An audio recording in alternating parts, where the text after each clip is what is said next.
بسم اللہ الرحمن الرحیم۔ حضرت سعد اسود رضی اللہ تعالی عنہ نہایت کالی رنگت کے مالک تھے۔ انہوں نے اپنی شادی کے لیے مدینہ شریف کے ہر قبیلہ میں پیغام بھیجا، مگر کوئی لڑکی ان کے ساتھ شادی کے لیے راضی نہ ہوئی۔ حضرت سعد رسول اللہ صلی اللہ علیہ وآلہ وسلم کے پاس حاضر ہوئے اور عرض کی، یا رسول اللہ، کیا میرا کالا پن اور بدصورتی مجھے جنت میں بھی داخل ہونے سے روک سکتی ہے؟ تو اللہ کے رسول نے فرمایا، اے سعد، اگر تم اللہ اور رسول پر ایمان لا چکے ہو اور تقوی و پرہیزگاری کا راستہ اختیار کر چکے ہو تو ایسا ہرگز نہ ہوگا، بلکہ اللہ اور اس کے رسول کے ہاں تمہارا بہت بلند مقام ہوگا۔ تو حضرت سعد اسود رضی اللہ تعالی عنہ نے کلمہ پڑھ کر اپنا ایمان ثابت کیا اور رسول اللہ صلی اللہ علیہ وآلہ وسلم کے سامنے اپنی پریشانی کا اظہار بھی کر دیا کہ یا رسول اللہ، وہ لوگ جو آپ کی مجلس میں حاضر ہوتے ہیں اور جو حاضر نہیں ہوتے،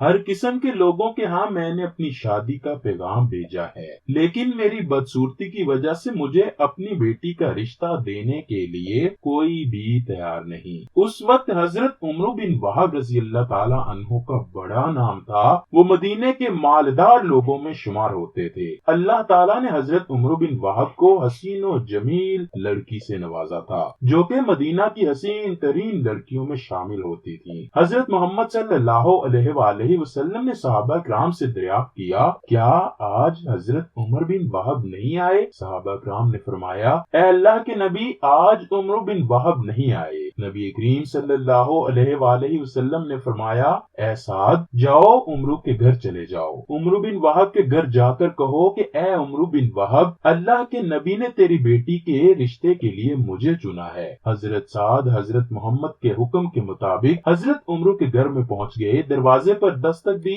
حضرت عمرو بن وہب گھر پر ہی موجود تھے۔ انہوں نے خود آ کر دروازہ کھولا تو حضرت سعد دروازے پر کھڑے تھے۔ حضرت عمرو بن وہب نے حضرت سعد سے دریافت کیا، جی سعد، کیسے آنا ہوا؟ حضرت سعد رضی اللہ تعالیٰ عنہ نے ڈرتے ہوئے کہا کہ میں حضرت محمد صلی اللہ علیہ وآلہ وسلم کا قاصد ہوں۔ نبی کریم صلی اللہ علیہ وآلہ وسلم نے فرمایا ہے کہ مجھے اپنی بیٹی کا رشتہ دے دو۔ حضرت سعد رضی اللہ تعالیٰ عنہ کی زبان سے یہ لفظ سن کر حضرت عمرو بن وہب لال پیلے ہو گئے اور کہنے لگے، اے سعد، کیا بات کر رہے ہو تم؟ میں آپ کو کس طرح اپنی بیٹی کا رشتہ دے سکتا ہوں؟ تم تو رنگت کے کالے اور غریب ہو، ایک کالے رنگ اور غریب آدمی ہو کر کس طرح کی باتیں کر رہے ہو؟ تمہیں آج کیا ہو گیا ہے؟ گھر کے دروازے کے پاس ہی صحن میں کھڑی حضرت عمرو بن وہب کی بیٹی باپ اور حضرت سعد کی سب باتیں سن رہی تھی۔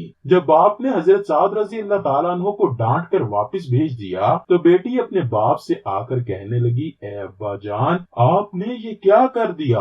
نبی کریم کے حکم کو انکار کیا ہے۔ اگر نبی کریم ہم سے ناراض ہو گئے تو ہماری تو دنیا و آخرت برباد ہو جائے گی۔ اے ابا جان، مجھے اللہ کے پیارے رسول کا کیا ہوا یہ رشتہ منظور ہے۔ مجھے کالے اور غریب کی کوئی پرواہ نہیں۔ جہاں اللہ کے نبی میرے رشتے میں رضامند ہیں، میں بھی وہاں ہی رشتہ کروانے کے لیے راضی ہوں۔ بیٹی کی بات سن کر عمرو کو احساس ہوا کہ میں نے تو بہت بڑی غلطی کر دی ہے۔ عمرو بھاگتے ہوئے مسجد میں آئے تو نبی کریم مسجد میں بیٹھے ہوئے تھے۔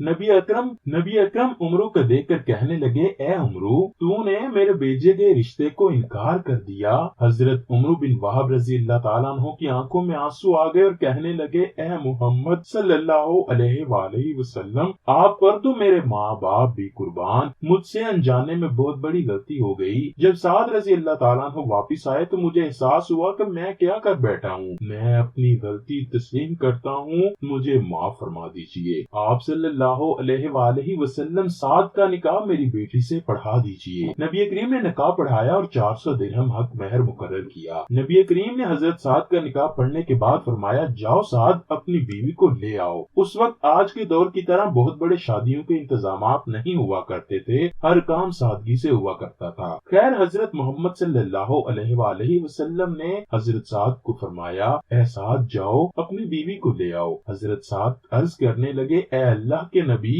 میرا حق مہر تو 400 درہم مقرر ہوا ہے، میرے پاس تو 1 درہم بھی موجود نہیں۔ نبی کریم صلی اللہ علیہ وآلہ وسلم نے فرمایا، اے سعد پریشان ہونے کی ضرورت نہیں، آپ حضرت علی، عبد الرحمن اور حضرت عثمان کے پاس جاؤ اور کہو کہ مجھے نبی کریم نے اس کام کے لیے بھیجا ہے، اور سب سے 200 درہم لے کر آ جاؤ، ان میں سے 400 درہم تم حق مہر ادا کرنا اور باقی جو کچھ بچے ان میں سے گھر کے لیے کچھ کھانے پینے کی چیزیں لے آنا۔ حضرت سعد رضی اللہ تعالیٰ عنہ ان تینوں کے پاس گئے تو سب نے 2 سے زیادہ درہم حضرت سعد کو دے کر بیچ دیا۔ حضرت سعد کے پاس اب 600 سے زیادہ درہم ہو گئے تھے۔ اب حضرت سعد کی خوشی کی انتہا نہ تھی۔ حضرت سعد کی خوشی کی انتہا بھی کیوں نہ ہوتی، کیونکہ بہت ہی حسین و جمیل لڑکی اور مدینے کے مالدار آدمی کے گھر شادی ہو گئی تھی۔ حضرت سعد رضی اللہ تعالیٰ عنہ نے سوچا کہ میں بیوی کو لینے کے لیے بعد میں جاؤں گا، پہلے بازار جا کر کچھ کھانے پینے کی چیزیں لے آتا ہوں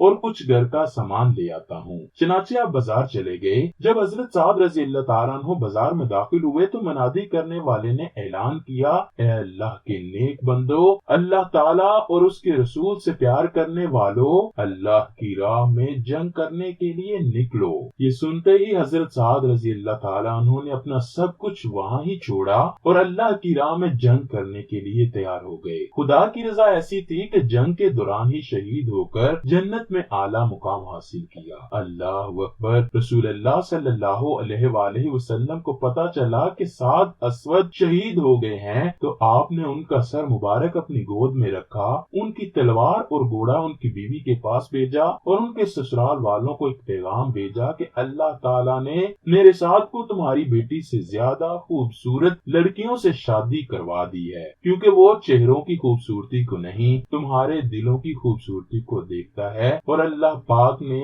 سعد کو بہت اعلیٰ مقام عطا فرمایا ہے۔ کیسا پختہ ایمان تھا کہ ایک لمبے عرصے سے شادی کے انتظار میں تھے، اور جب شادی ہوئی بھی تو پہلے ہی دن بنا اپنی دلہن کو ملے اللہ کی راہ میں جہاد کے لیے نکل پڑے اور جام شہادت نوش فرمایا۔ اللہ اکبر۔ اللہ کریم ہمیں بھی حق کے لیے آواز بلند کرنے والا بنائے، ہم نیک اعمال کریں، برائیوں سے دور رہیں، ہمیں نبی کریم صلی اللہ علیہ وآلہ وسلم سے سچا و پکا عشق ہو جائے۔